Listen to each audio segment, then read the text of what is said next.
20th anniversary of Sundance is its founder, Robert Redford, and three artists who have benefited from Sundance and as their own careers have flourished have continued to lend their support to the Institute and to filmmakers. Actor Glenn Close is here, filmmaker Kimberly Peirce, and actor filmmaker Stanley Tucci join Robert Redford for a conversation on the 20th anniversary of Sundance.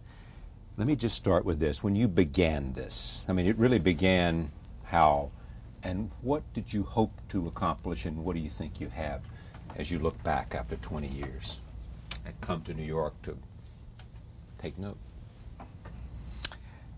What I hoped to accomplish was to create a mechanism for continuity among new voices in art, particularly relating to film, but it was going to include theater. Yeah. And the hope was that that mechanism would succeed so that there would be a home for filmmakers to come and know that it was a home, where they were going to be free of the pressures of money that the studio system gives you very early on, and competition, which sometimes can alter how people behave. It was to be as free as possible, a workplace as free as possible from those elements. Second, that if it were to succeed, not only creating a voice, there was something a little bit more personal for me, and that was to create around it a sense of community. That community was important, that there was no community for filmmakers to work as people do in the theater. And basically, because I started in the theater, and I think my heart goes to that, it was to create a process similar to the theater workshop. If it were to succeed, there would be an opportunity for the new filmmakers to know that they not only had a place to work, but perhaps it could go beyond that. I didn't know what it would be. It was an evolutionary thing, that as Sundance grew, so did the opportunities that we seized, which led to the festival, and it led to the channel and so forth. But that was the initial idea. It was fairly altruistic in that I was looking to put something back in the business, and I thought that putting something back in an area that I thought was in danger would help, but I had no idea whether it was going to work or not. Just for definitional purposes, Sundance Institute, Sundance Festival, Sundance Labs, give us a sense as we start this conversation about what the differences are here, and what you begin with and what have you added to. Well, first of all, the result of what the idea was, I think can best be seen in the work that's come from it, you know, like Kimberly's and Stanley's, I mean, and they can speak to that.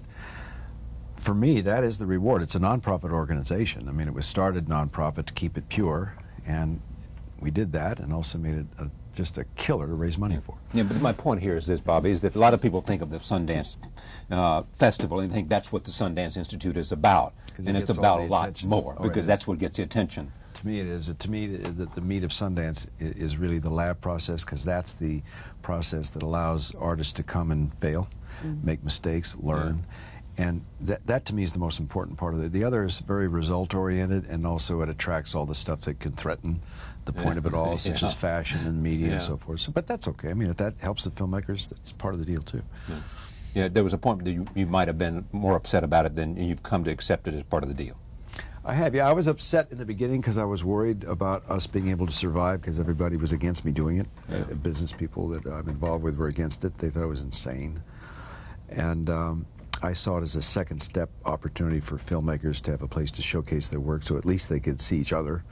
It'd be like a giant green room of camaraderie and sharing each other's work and so forth, where there's none that existed. So it started there, and then that's when the new opportunity came into being of it being a two-way street, meaning for audience as well. The demographics of Utah would be a nice test. And so when I saw the enthusiasm and the support swelling year after year, I realized that there was a two-way street opportunity, meaning that you could create something for audiences as well, because they were getting starved out there from the kind of product that these guys were going to bring. So diversity was being kept alive, which I think is vital, and opportunities for the filmmakers was being kept alive, and now opportunities for the audience, which led to the channel. All right, Sundance Channel. How did you get involved, and what does it mean to you, and what do you think it means to this profession that you have given something to yourself? Well, I think I've been in the board for about 10 years now. Yeah. and I'm very proud. It's the only board I'm on because I wanted to be able to really participate. And of course, there's years, you know, what you're working and you can't be there, but my heart is always there. I think in this country we do not have subsidized art, and I think that means, for example, we will never have a national theater. We don't have the kind of structure that the BBC was to really nurture talent, to fail. Failure is incredibly important. We don't like failure. Hollywood certainly doesn't like failure, and it's very, very destructive because you only can grow as an artist through exploration and failure. And to me, independent film, the theater labs, which I hope we can talk about a little bit as well, it's all about passion, sacrifice, and passion, sacrifice. There's a third word that I'll think of that doesn't, you know, it's not really in the Hollywood jargon. And if, you know, what's really interesting is a lot of the movies, for example, even this year that were nominated for Oscars are these little movies that almost didn't get made. They are terribly hard to finance. Nobody wants to hear risk, passion, and sacrifice. We need a prompter here, don't you? That was great ESP. That's your role from now on. If we can't find the right word, you just jump in and help us find it. You know, so I mean, I've sat across desks of executives saying, "Well, where are we supposed to go? Where are we supposed to go?" Those of us in this country are at the height of our power, you know, with vision and with passion. Where are we supposed to go? And Sundance is a place you can go.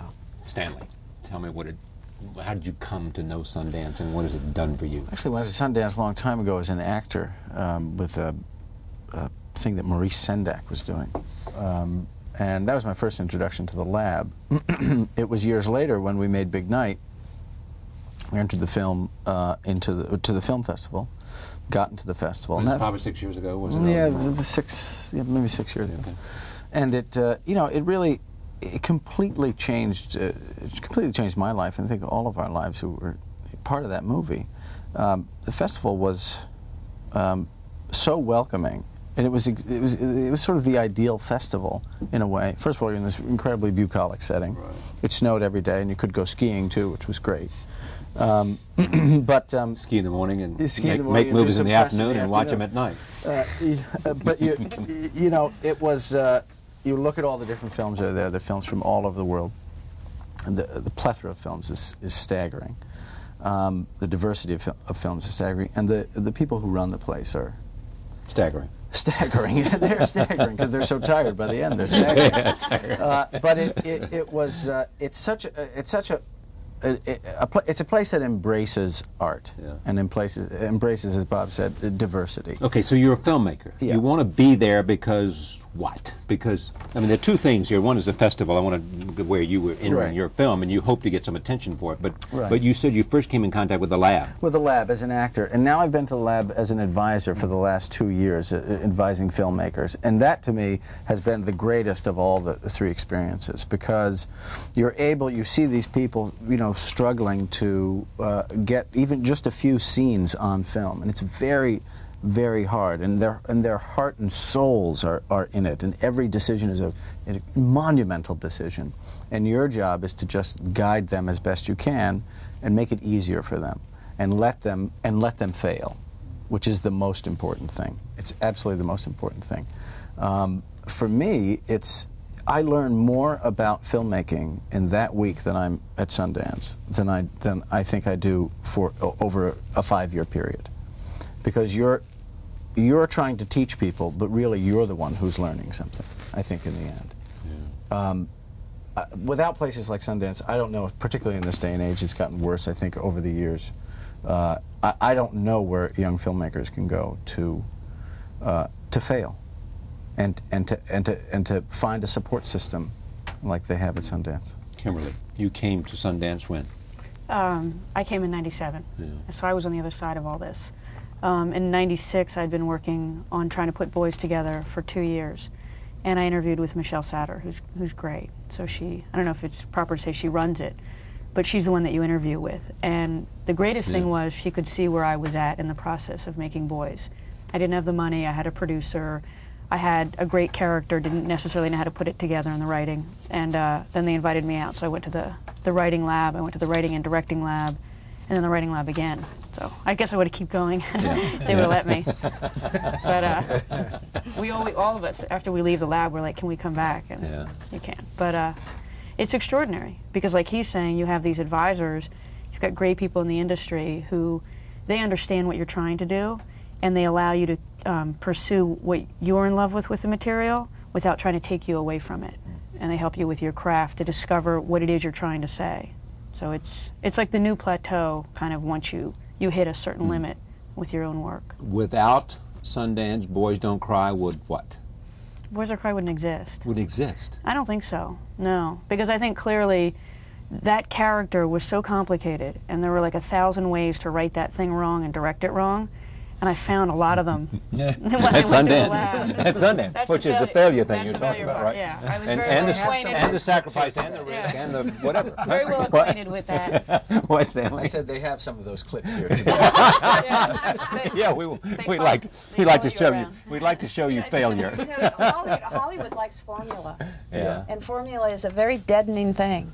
And you can't be an artist of real vision if you're forced into a formula. I think, you know, it's the death of creativity, and Sundance is the absolute opposite of that. It's not about formula. It's about discovery and, you know, finding your own voice. You have to have a certain freedom, an atmosphere of freedom to find it. And protection. You know that you're going to be safe. Stanley says interesting that because I've watched it happen. It's like you can almost take a social anthropological view while you're standing by work, trying to make a process work. Because of the changes going on in the society around you, you can watch from a greater perspective.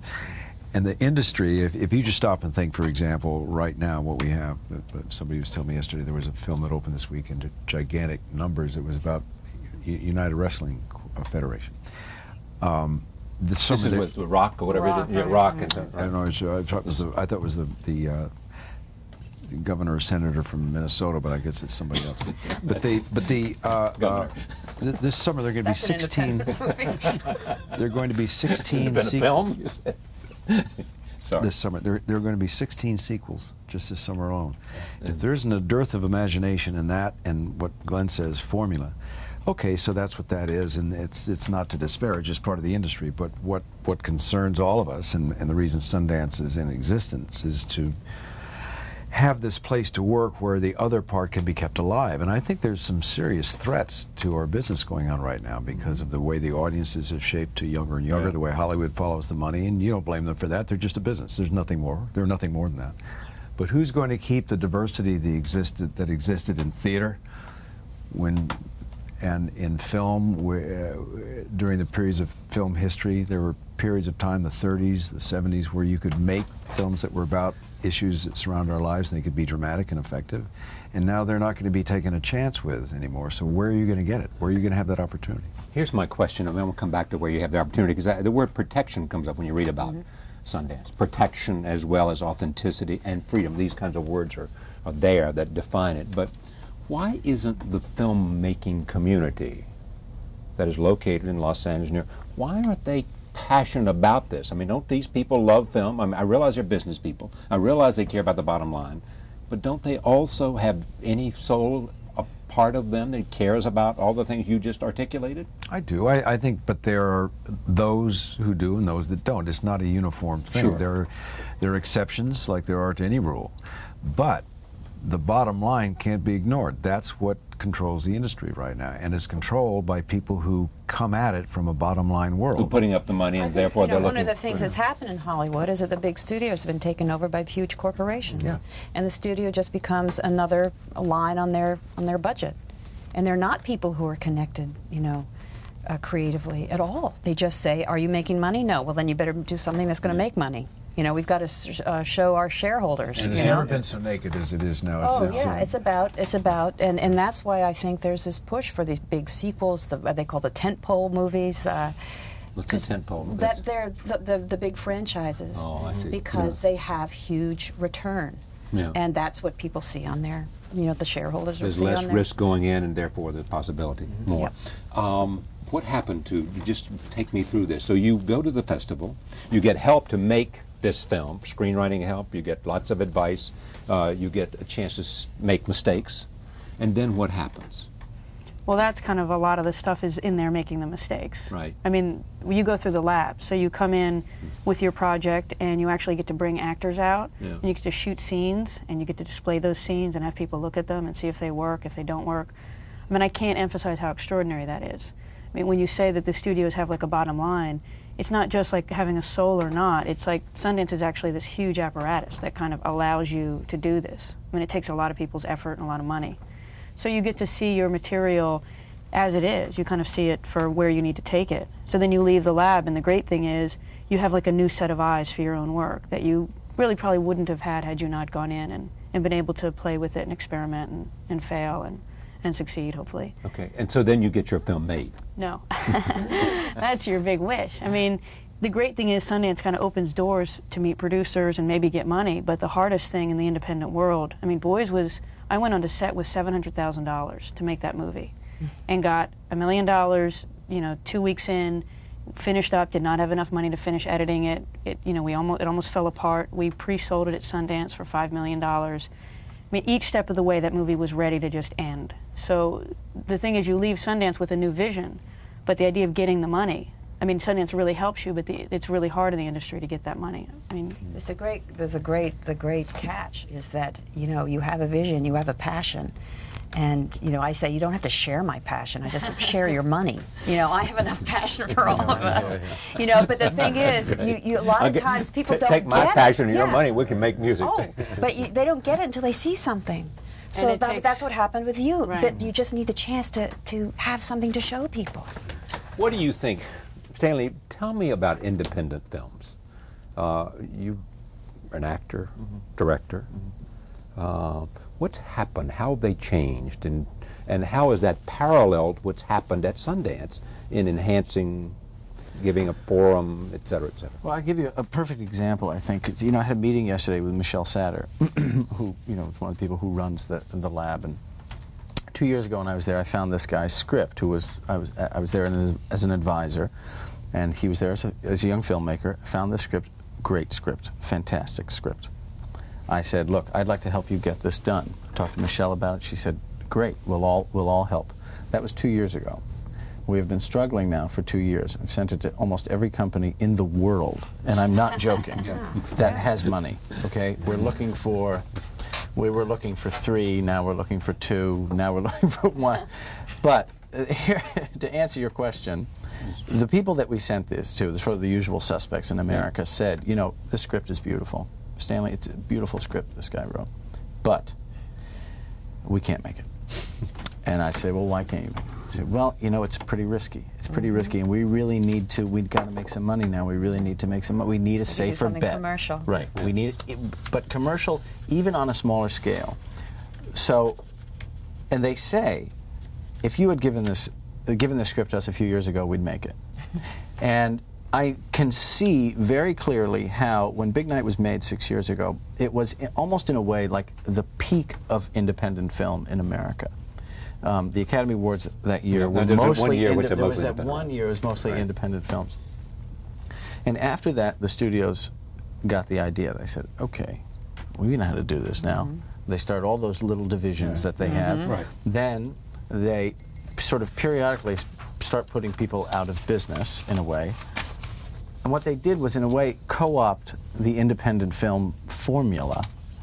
But what they were really doing, what people started to do, was they were making studio movies for a lot less. They were formulaic movies. And what they did was they went further in terms of sex, they went further in terms of violence, and they started forcing people to cast people who were video people or TV people or something like that, younger people. So the whole idea of independent film and taking things in a different direction or further than they would normally go was, in a sense, co-opted and turned into this new formula. And I think that's what happened. Without as much, with as little risk as possible. With as little risk as possible. In their eyes. So then real independent films became harder and harder and harder to make. Films that were character-driven and not violence-driven. Films that were simple stories, or stories about homosexuality, or stories about, and it just got harder and harder and harder. And Michelle even said yesterday, she said, "I've never seen it like this. Yeah, no. I've really never bad. seen it It's this really bad." bad. It's true. What Stanley said, that's my view, is that the politics of power as it relates to the studio system, first of all, it's not new, the attempt to co-opt a new movement that they hadn't paid attention to. Easy Rider was one. Before that, it was a movie called Endless Summer, which came out of the blue, and nobody... Surfing. Yeah, and suddenly, hello, I may have missed something here, so I'm going to go get my hands on anybody that could be doing that kind of thing. And then you co-opt them. You get them under the auspices of helping them. What you're really doing is snuffing them as a competitor, what could amount to be a competitor, or you want to pull them in under your wing, but that is a killing operation. So Easy Rider comes, suddenly studios open up little divisions for independent films. They last about 2 years, because as soon as they don't have a bottom line result, it's gone.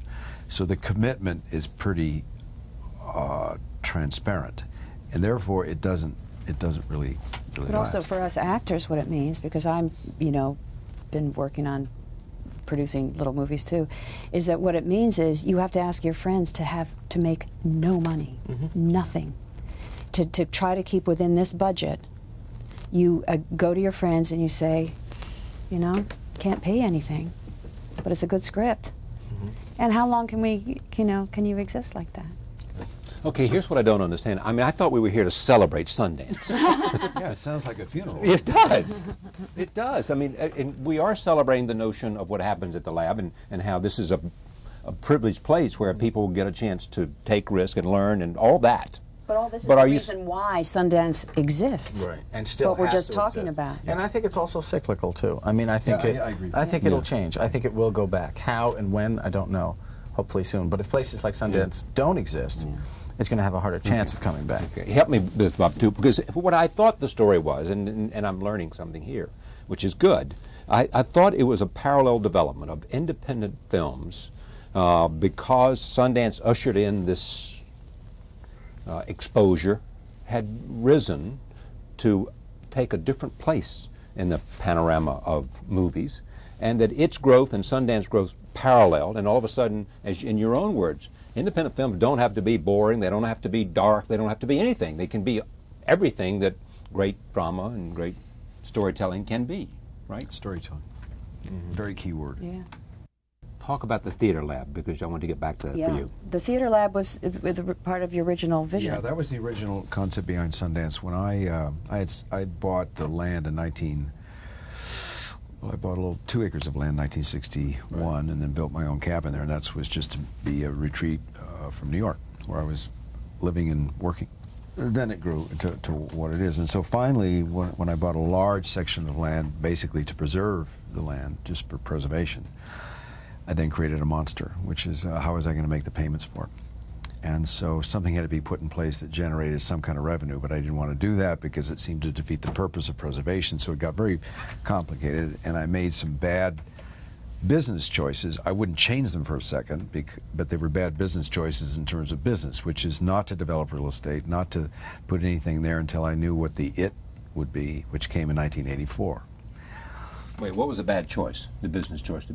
To not put anything in place that would generate real I see. revenue that would reduce the Yeah. weight on me making the payment. Should have done that earlier. Yeah, but I thought had I done that, that expediency would have led to a corruption of the original idea, which was to preserve the land. So anyway, in 1984, the Institute was started in 1980.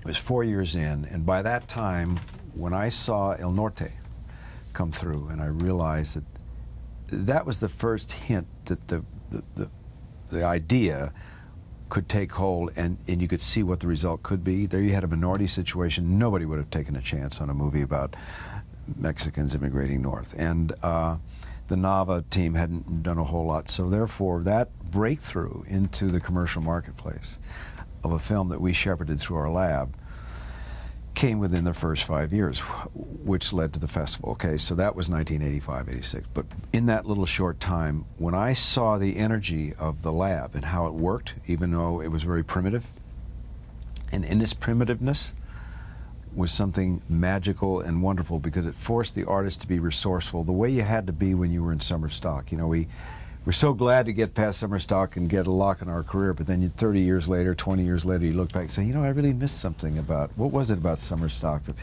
Well, it was that drive and passion and commitment and hope that overshadowed any suffering. So it was the idea to recreate that, and we had nothing else we could do. There was no place to stay because I had no real estate. There was our restaurant, which had to serve as a multi-purpose thing. There was the Ski Patrol Shack, which was a video viewing room. So one of the first projects was a thing called the Bronx Story. So you got to figure how resourceful the filmmaker John Alpert, who was a documentarian, had to be to make the Bronx out of the mountains. One thing led to another, and when I watched the energy of the actors, the artists working together, carrying their own food here and there, carrying the equipment back and forth, I knew something was really right. And so therefore I said, wait a minute, this can be a community for the arts. So what would that be? Well, my own start in the theater, that would certainly be a part of it.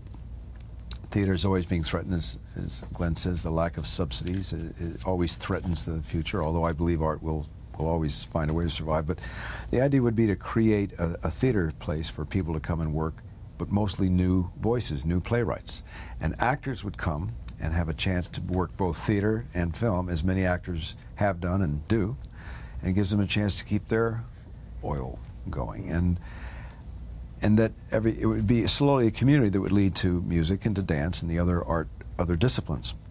So it's like 3/4 of the way there now, where you have almost a year-round experience, but it pretty well stays centered on film. But the theater has actually had a huge impact as well, the theater labs, because I just jotted down a little bit that Angels in America started at Sundance. Kentucky Cycle came from Sundance. 2 plays at the Public right now called 36 Views and Talk are Sundance. Dale Orlander Smith, who is a Pulitzer Prize finalist this year, her play Yellow Man is coming to the Manhattan Theater Club. Big Love by me. Big Chuck Love. Lee, Also, I think that the great thing about the theater is that you have emerging writers, but you have established people. Lee Brewer, Richard Foreman has been, Martha Clark.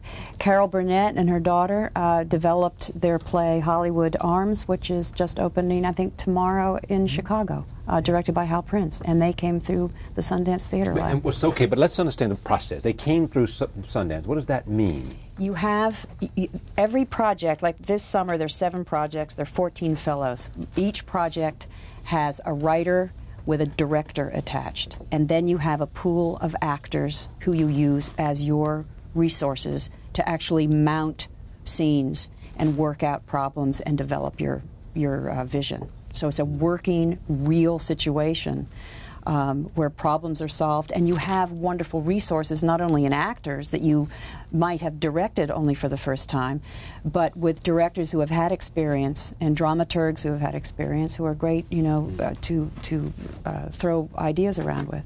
And it's working, and then you mount. There's a time when all the projects actually present something. So you have an audience that you're answerable to as well. I'd like to throw something else in there. The theater thing, it shouldn't get short shrift here because I'm very proud of it, and I think it's really, really important.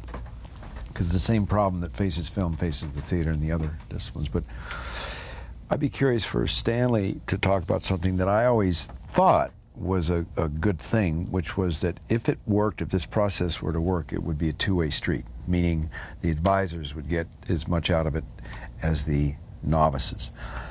And that would come from assuming that there's no place you can ever get to in your life, your career, where you can rest on laurels or take it easy or get fat.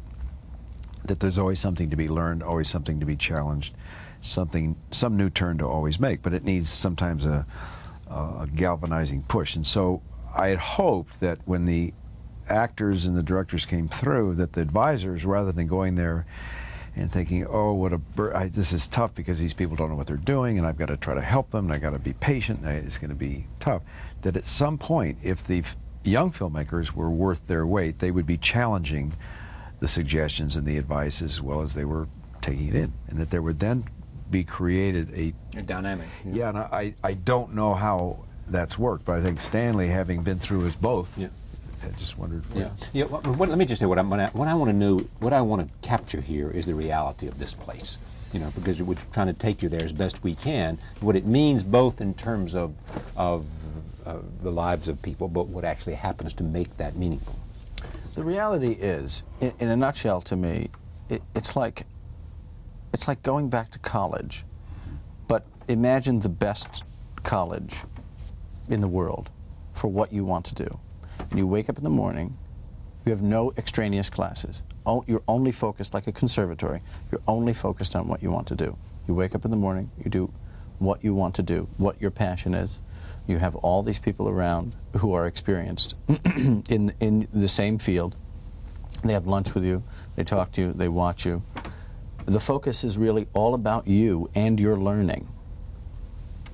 You have dinner at night, you see a screening or hear a reading of a play, you go to bed, you wake up the next morning and do it again.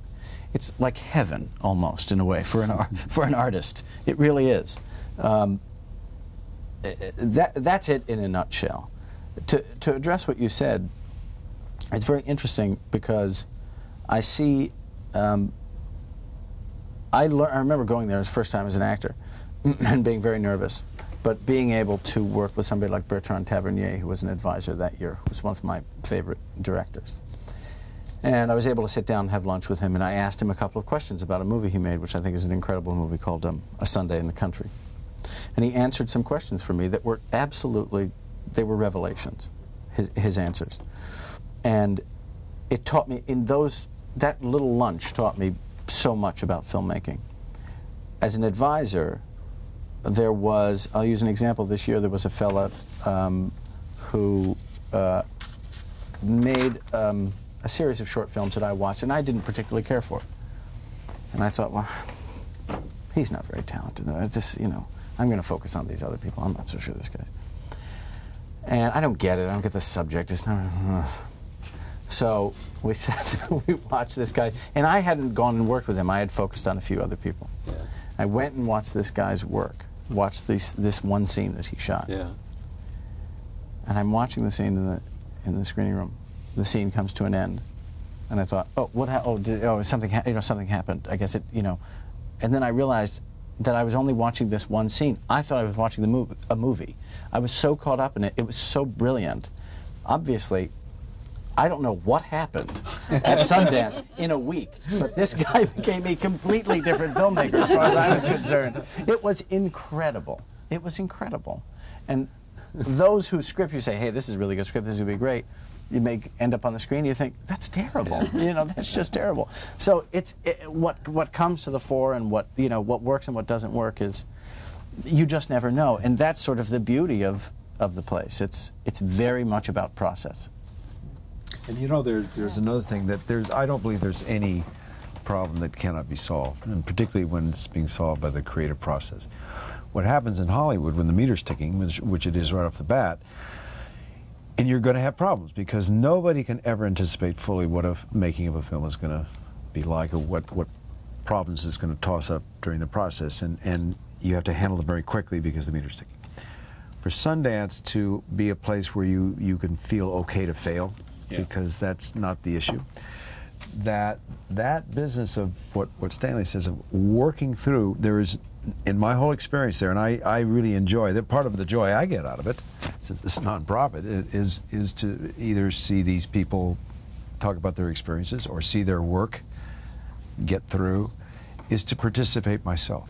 It's what I would have wanted. It's what I miss, this sense of community where you can play with each other and so forth. And the idea of failing and saying, all right, let's just stay with this, because you see people hit that point of, yeah, oh my God, you know, we're out of time, and you say, forget it, relax, go take a walk, let's come back, because you're going to get it. It's going to happen. You are going to break through it, but if you start thinking too hard or too much about it, you might tie yourself up where you can't think anything. So why don't you take a break, or why don't you switch roles? We had a thing with the Alice Toklas Gertrude Stein piece, Trail of the Lonesome Pines, that the filmmaker and the actors were totally stymied, totally at locked horns, couldn't, and so therefore they were doing the only thing they could do, taking it out on each other.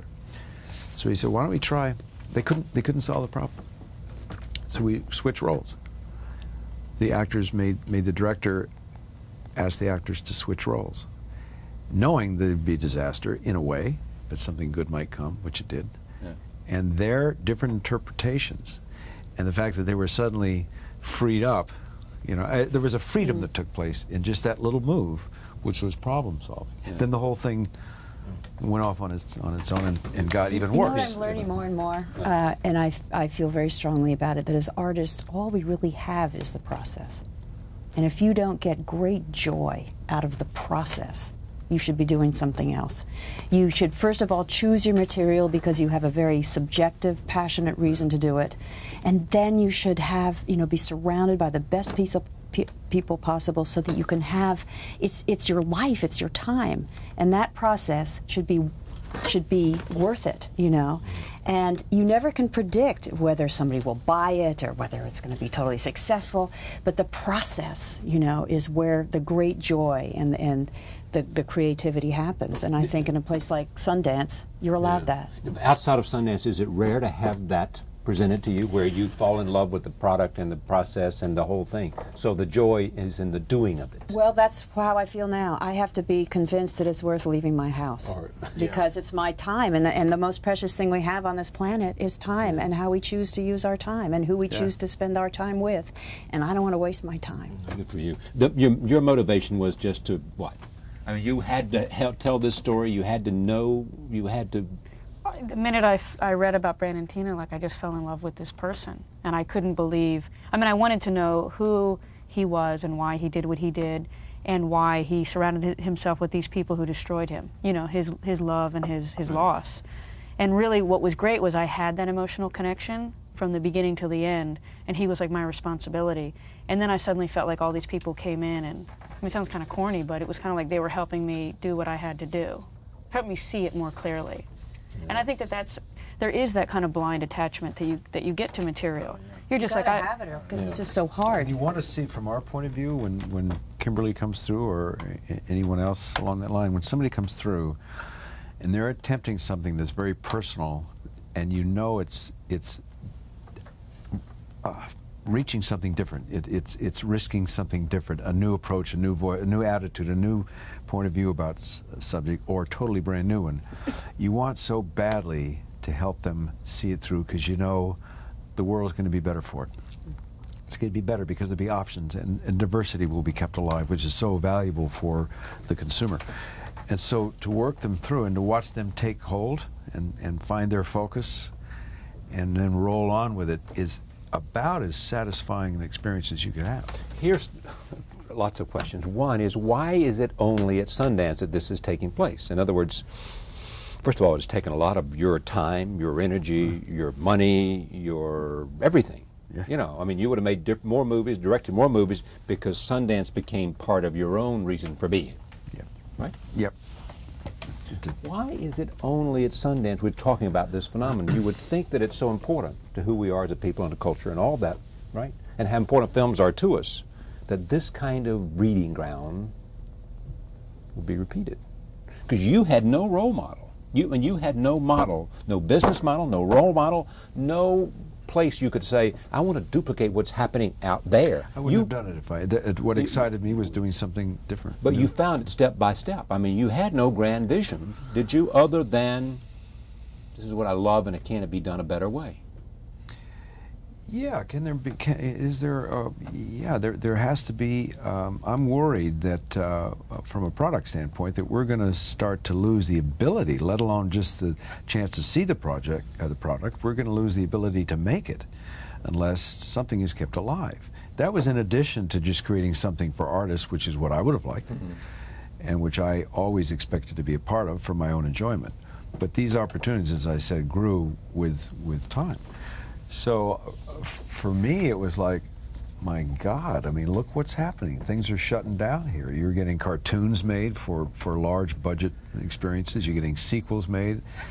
What, outside of the momentary thing like eating cotton candy, what is that going to do for anybody, as opposed to going to see a film like Boys Don't Cry and say, or the humanness of Big Night. There's the sheer humanness of ambition.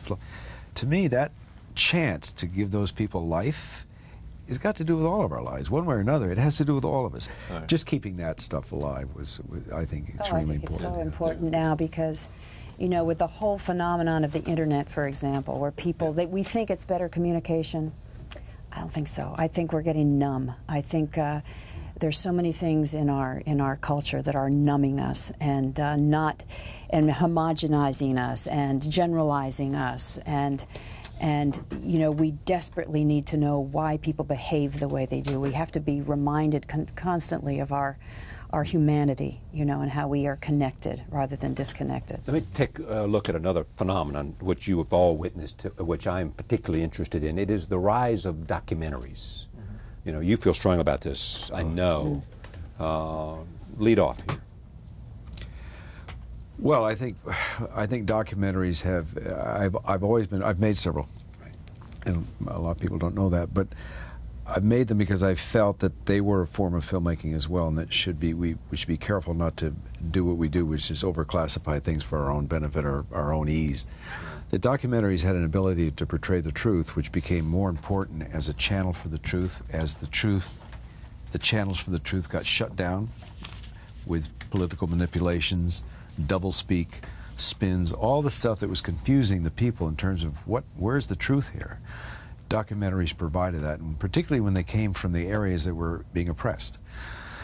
Secondly, it was a form of use of film that I thought was equally valuable to major film, theatrical. Right. And so therefore the idea was not to replace it with anything, it was simply to be able to keep it alive, to add to the breadth of what film can do. So documentaries, as far as I'm concerned, in the last 5 to 6 years, when the political system began to shut down on servicing the public at large, when it was pretty painfully clear when you could watch the political elections and how they came about, who was serving whom. The special interests were being served and not the broader public interest. So documentaries, therefore, from just a straight political educational level, took on greater significance. All the more reason why Sundance, it had so far created a certain space for certain films to get pushed through and made. Why couldn't it go to documentaries? In addition, what I was noticing, again through the festival, was how many people were coming to the festival, just common folks, just regular, and saying, I love the documentaries. I love the documentaries. I don't ever get to see those because the mainstream won't feature them with equal substance. So that led to, why not create the same opportunity for documentary films that we're creating for the filmmakers? It's all one part of the same thing. And certain documentary filmmakers move into film and vice versa. When you look at the direction of Sundance, some might ask, why aren't you making movies? Why aren't you creating a production company there? Because you can, by definition, attract all this talent. It wants to be there working in this kind of atmosphere. We're going to do that because of some of the things that have been said here today, the lack of opportunity in terms of distribution. Exactly. We are moving in that direction. I won't say too much more about it than that. The reason it didn't happen sooner is mostly my fault. And it ties to a sort of an old-fashioned ethic about not being self-aggrandizing, about being, which was kind of misplaced considering the age we live in, which everybody's taking care of themselves and putting their brothers and sisters and kids in it. And for some reason I was held on to this old-fashioned idea, I guess the way I was raised, that you didn't promote yourself. So I had to deal when I started the Sundance, was going out to raise money for it. It was interesting. The only place I could get the seed money was at the National Endowment of the Arts, Ryan O'Doherty, and it was $25,000. When was it? 1979, 1980, and that was the first seed that would allow me to go say, well, they did it, can you? The place I couldn't get money was from Hollywood, and I would have thought that would have been easy, but what I encounter are people saying, well, you make a lot of money, what the hell is this? I mean, why don't you go make a movie and put your own thing in there?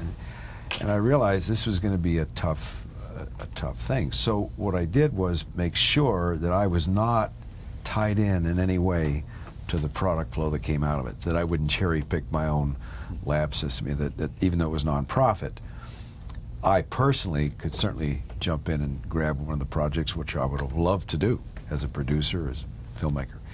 I purposely kept myself from doing it so that we would be trusted. That this wouldn't look like something I was setting up for personal reasons. Okay, so what's changed now that you now consider doing it? I realized what a fool I was. A lot of good movies that might have been made, yeah. How much help What people kind of an need. age are you living in? Yeah, well, exactly. But No, but what changed it now is that those days are gone about a certain kind of ethic or morality in the business. It's really kind of. On the other hand, I still feel the same way. I would feel funny about personally taking, but I don't see anything wrong with creating a mechanism that allows us to develop the through line of beginning to end, which means we already have development with the labs, we already have showcasing with the festival, we have distribution with the channel. So if you had a mechanism that ensured the filmmakers could be, seated. Because the process is Glenn and Stanley, it goes way beyond, as she has mentioned, it goes way beyond just releasing the film. We stay connected to the filmmakers as far down the line as we possibly can, so that when Kimberly gets Boys Don't Cry made, right. then we try to stay with her through our networking yeah. and take it all the way through. So if we could have a company that seeds them, that can get them launched. Let me go around this horn one more time. What do you most want to see happen to Sundance and come out of Sundance? I mean, all of you have an investment in it in some particular way, especially Bob, but so do you, sitting on the board for as long as you have. Yeah, I mean, I have. What's your dream? I have a lot of dreams, but I think Sundance has to continue, and Sundance has to expand, and Sundance has to be a part of people's vocabulary. I also see, I have a vision, I've always wanted to do it, is to take some of our best movie talent, young movie talent, and bring them to Sundance and give them theater experiences so that they become knowledgeable in language and it can inform their choices. You know, all those people that all the kids want to be like, and you know, it could be a great cross-pollination. Yeah. I've always had a theory that the best of us, whatever the profession is, care about giving back. Really, you know. I like to think that. Yeah, I may be naive, but that's the way I believe. No, I believe that. I also really do. believe, yeah. Yeah, I agree with what Glenn said. I mean, there was something that Michelle mentioned they were going to try to do. I don't know if they've put it into practice yet, but start a program to teach people how to write film criticism. Right. Which I think would be really That's a good idea. yeah. That's a very interesting idea. It's a great idea because I really think it's necessary. I also would, something I want to say before is that, yes, Sundance creates this incredible diversity and ability to work through the process, but also the films that are made, what ends up happening when people see them, your film, my film, lots of films, is that they actually became very successful because they were universal.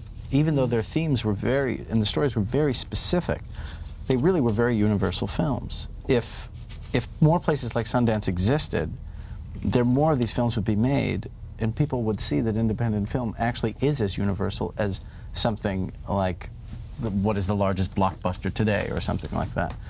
Not quite on that scale, but the idea that you could take Sundance and bring it to the East Coast and to the West Coast and sort of spread it around the world, and I know you do have that to a certain extent. If it could grow, more films could be created and more would be seen. Here's what excites me, Bob, in the end. 2 points I want to make about this, because I've been there in a variety of capacities, as you know.